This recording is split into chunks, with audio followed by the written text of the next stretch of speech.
Hello, booktube. Longtime lurker and fan of booktube channels on here, but less than once a year poster. I thought that I would get on here, make a quick video just to talk about my chaotic end of year reading sprint to catch up on my only quantitative goal, which is to read 10,000 pages in a year. I had some significant lulls throughout the year where I just really wasn't reading much of anything. And so now I'm catching up. And to do that, I focused on finishing the prompts for the Storygraph's, I think it's called Read Around the World Challenge. They select 10 countries and you find a book from each country to fulfill that prompt. All right, so the Storygraph Reads the World 2025 Challenge. The country prompts are Australia, Belgium, China, Egypt, Iceland, Kenya, Malaysia, Mexico, the Netherlands, and the Philippines. For the China prompt, I read Beijing Comrades by Bei Tong, translated by Scott E. Myers. This book is about a tumultuous but toxic queer relationship between a business owner and a wealthy business owner and a poor student. It's set in late 80s, early 90s Beijing, China, and with the backdrop of social and economic and cultural upheaval that was happening at that time. You get little bits and pieces of that. There is a little bit of the storyline relating to Tiananmen Square, but most of this is set in the bedroom. This book has a really interesting publication history. Bei Tong is actually a pseudonym. There's a lot of speculation as to who the author actually is. It was one of the first, or one of the early books that was actually published in serial postings online.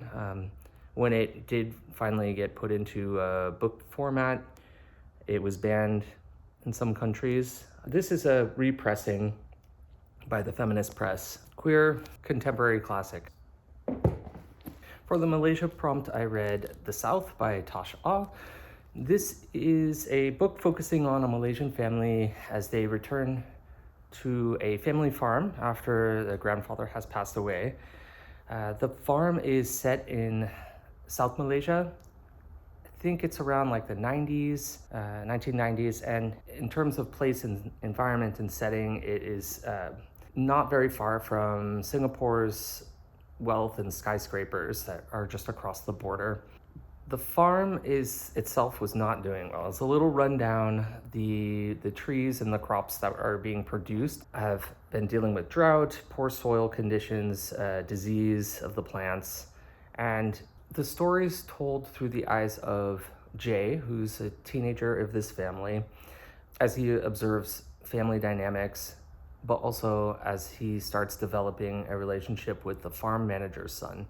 This is a bittersweet story that explores queer intimacy, family turmoil, family secrets, family tension, class disparity, the juggernaut of globalization and the change that it creates amongst traditional professions and landscape.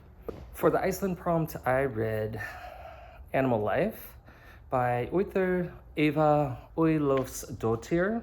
This is translated from the Icelandic by Brian Fitzgibbon. This novel follows a midwife in Reykjavik who is from a long lineage of midwives. She has moved into her grandaunt's apartment that she inherited. Her grandaunt Fifa was also a midwife. The novel follows the protagonist sifting through her grandaunt's belongings. She's left the apartment virtually the same, hasn't changed any of the furniture, but she came across some manuscripts where her grandaunt had painstakingly traveled to interview other Icelandic midwives to talk about the craft of midwifery. Her grandaunt Fifa was kind of eccentric and philosophized about life, death, connection between humans and animals. There's a lot about whales and whales giving birth. An interesting part in this was that a lot of the midwives that were interviewed actually talked mostly about weather. One of the interesting parts about this book is that the midwives really focused on the harrowing weather that they would have to travel through to get to their client who was giving birth. There's also lots of observations around birthing and breaking down the nomenclature of the Icelandic terms for midwife. There's also a part in here, a playlist of songs with born in their title. Here, I'll just read a little bit of it. Born to Die by Lana Del Rey, Born in a Burial Gown by Cradle of Filth, Dying Since the Day I Was Born by Leslie West, A Star is Born by Jay-Z, Born for Greatness by Papa Roach, Born Free by Matt Monroe, Born Free by MIA, Born to Run, Born to Live, Born to Be Alive. That's a great disco song. Born to Lose, Born Slippy, Born Again, Born Alone. For the Kenya prompt, I read In the House of the Interpreter by Ngugi wa Thiong'o. This is memoir number 2 in his memoir series. It details his formative years in high school and his early academic pursuits. In the backdrop is the Mau Mau uprising, of which his brother fought for, and his subsequent arrest, his brother's arrest, that is. Ngugi himself was later imprisoned and exiled from Kenya due to his political satire writing. I've read his novel Wizard of the Crow, which was a political satire and a romp. It's a great read. I highly recommend.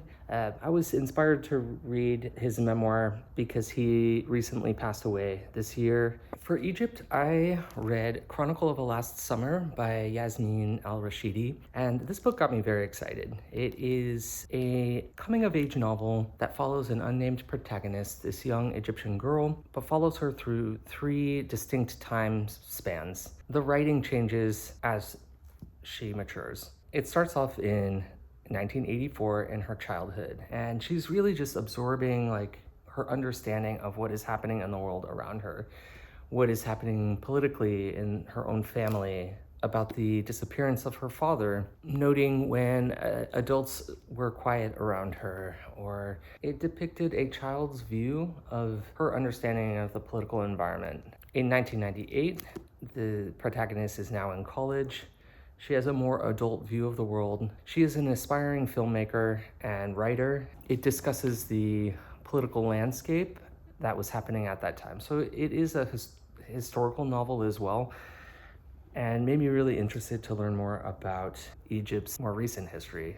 And lastly, it follows her in 2014 in adulthood. This is amongst the setting of the end of the political unrest post-coup. Her father returns. That brings up all kinds of other feelings and questions. I just devoured this novel. It was great. I would love to read more by this author. Okay, almost done here. So for the Philippines, I read Jose Rizal's Noli Me Tangere, which is Latin for Touch Me Not. And this was translated from the Spanish by Harold Augenbraum. This book is considered a national epic in the Philippines. It was written in 1887. From what I've read, Jose Rizal intentionally wrote this story in an effort to expose colonization's harms and how colonization was keeping the Philippines from progressing. He paid a dear price for writing these books. He was actually intending on traveling to Cuba to help in their anti-colonization efforts.